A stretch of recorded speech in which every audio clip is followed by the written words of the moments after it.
Well, should we prep first? Oh, okay. If you want to, yeah. We don't have to, dude. No, that's a good idea. No, this is gonna be good. This is gonna be good. This will be like the quiz. What does Maddie know about the Police? So okay.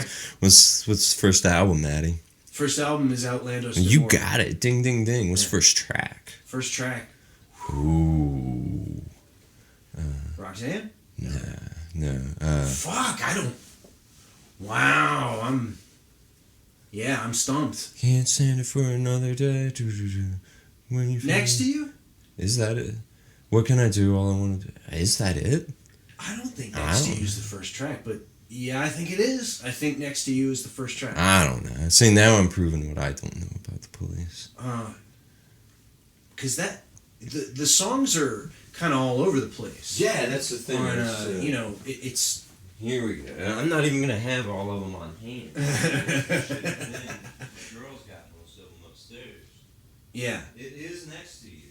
Yeah, Next to You is the first track off of the Police's Outlandos d'Amour, which I used to call Outlandos d'Amour. I can be forgiven. See, these are my girl's got the other ones upstairs because she listens to them. Right. Yeah. What are those? What? How recent are those? Are those re-releases? Yeah. Nice. 03 is what these said. Wow. So going on 12 years. And they look real nice. Yeah. Yeah, they do. So yeah. It is the one with Masoka Tanga. I didn't know if that was. I like that song. I Yeah, didn't that's a when good I was one. a kid, but I like it a lot now. Yeah, check it out. It's I hate the black ones because they leave your fingerprints on them all the time. Yeah, greasy fingers. Yeah. I'm just talking about the album art. It's your basic black. Peanuts is my favorite. It's either Peanuts or Hole in My Life. That's my favorite off of this one. Let me see if I can grab Regatta and Zenyatta from upstairs.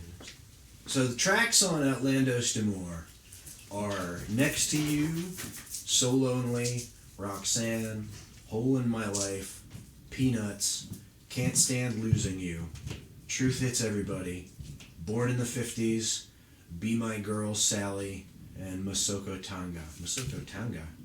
Oh, wow. I always thought it was Masoka Tango.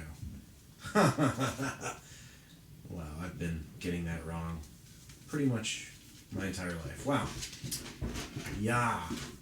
And it's funny because they're all blonde on the cover. Which, Well, I mean, they look so dreamy. well, that's their natural hair color coming back on the second one. The first one, they had Is it blonde all hair. done? Yeah, they were in a bubblegum commercial. They had As a promo thing? Or?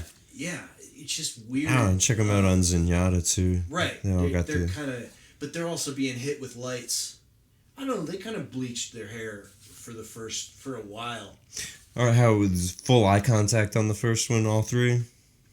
Full eye contact on the second one, all three. How do they appear from left to right? It looks like Stuart Copeland, Andy Summers, and Sting. I got Andy, Sting, Stu, and then Sting, Stu, then Andy. That's an interesting point, though. On their first two albums, they're making direct eye contact. Yeah, and then you notice this one only Andy is on Only Zenyatta. Andy Summers is making eye contact on Zenyatta Mandana. And Sting is looking the further. He's in full profile there, which is. And then in the fourth, Ghost in the Machine, they're machines. I never thought about that. I never thought about that as a representation of them, the three of them. Faces. Is it?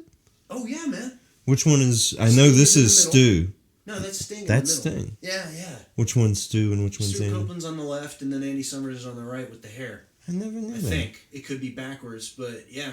I thought it was. I wrote about this on my site. I thought it was garbage text for the longest time when I was a kid. Yeah. Like digital messed up stuff. Yeah. And then I looked at it and I was like, holy shit, that's their faces. It's their three faces, which is pretty amazing album design. And I admit to using that typeface a bit too much. I am quite fond. Oh, it's amazing. And dude, as an album, Ghost in the Machine is so easily overlooked. It's dark.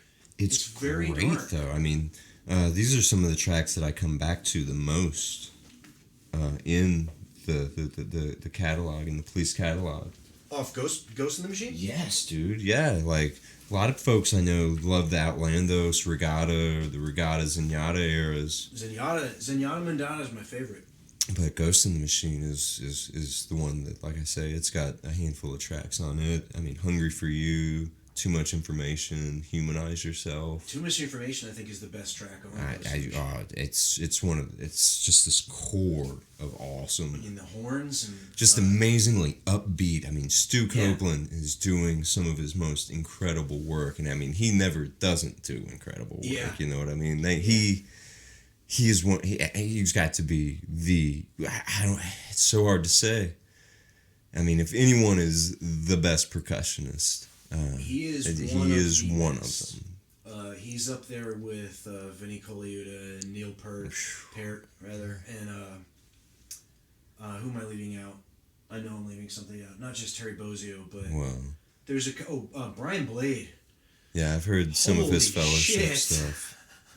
Yeah. Brian Blade is, he's one of, okay, I mean, we're talking about a jazz drummer. That's exactly what I was about to say. We talk about a lot of guys out of the jazz world, and that is not Stewart. That is not Copeland's stuff, man. I mean, do you know who Stuart Copeland's father was?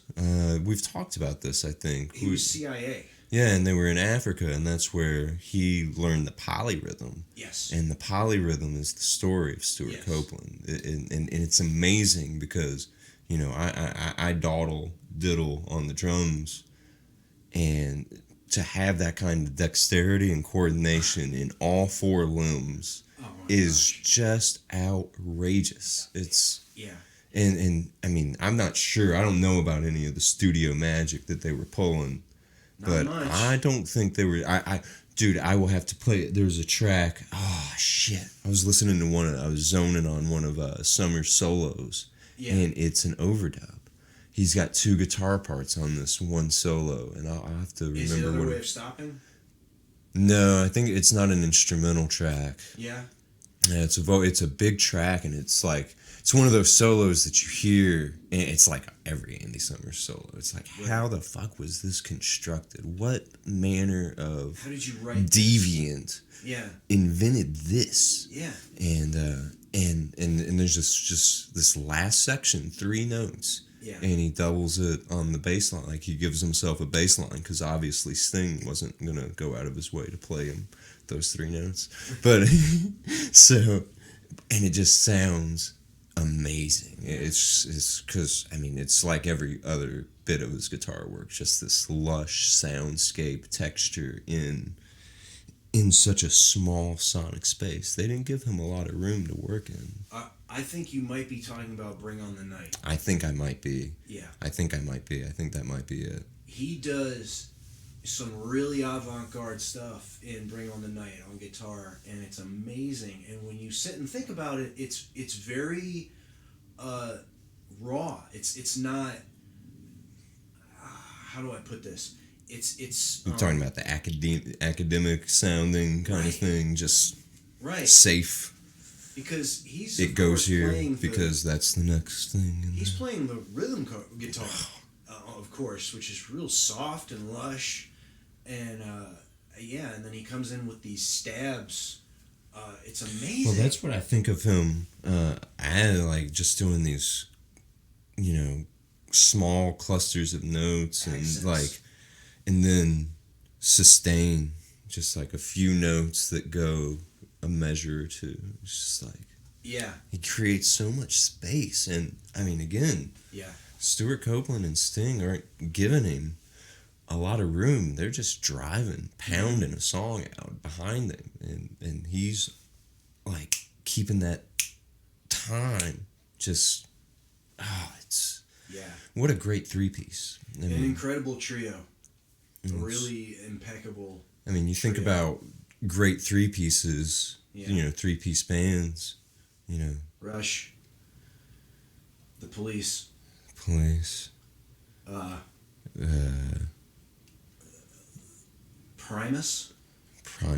That's 3-piece. Yeah, Primus is an insane 3-piece as far as I know.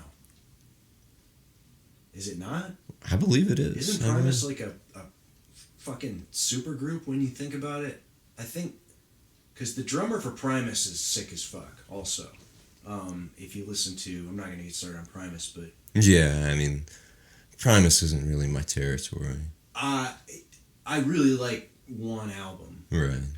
Which is Sailing the Seas of Cheese. Yeah, I mean, I've seen Les Claypool in concert and shit. It's crazy. It's a great show. It's like if you like the slap bass, he's your guy. Yes, he does slap the bass, which that's a man, it's a thing. It's all right. And I mean, but for my taste, it's a little bit, it's Parliament without the Parliament. It's yes. That's true. But that's just me. That's just one pickle's opinion. No, I agree. I mean, I'm just saying, like I say. It's kind of like, why, if you like Primus, power to you, man. Why do you want the funk so fast? Slow it down.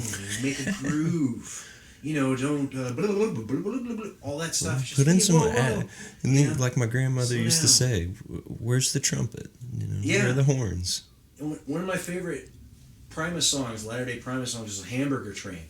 Nobody will fucking play Hamburger Train for me. Like, people will put Pork Soda on and they'll play My Name is Mud or some shit. And I'm like, what? Who cares? Put a Hamburger Train on. Why would you? Hamburger Train is a groove. Where did the grooves go? The Police. Anyway. Regatta. Synchronicity. Synchronicity. Yeah, you see. I have no love. If you could see inside the studio right now, what you would see is a pile of 4 badass motherfucking Police CDs, and then Synchronicity sitting off to the side, and it's like, we don't really want to look at that one too much. Does it have naked he's tits touching on it. He's touching I swear it. this had naked Hey, tits and on dude, even it. See, only now am I getting appreciation for the color scheme. The colors. The 3 colors. Yeah. Everything's with the 3 with them. That's... Okay, It's I swear really to God that interesting. when this album was originally released, it had a woman topless on it. Scrubbed. I bet she was scrubbed, A man. victim of our revisionist history. Yeah, nobody told me to hang on to my LPs, so I sold them all in the 90s. Dude, don't bring up fucking old LPs, dude. Yeah. Oh, I had all the Police on LP. I had... All original. Oh, fuck you. Yeah. Yep. And plus I had, I mean, it was... Ooh. Was that the same time as the Zappa collection? It may have been. No, that was a separate occasion. Fuck.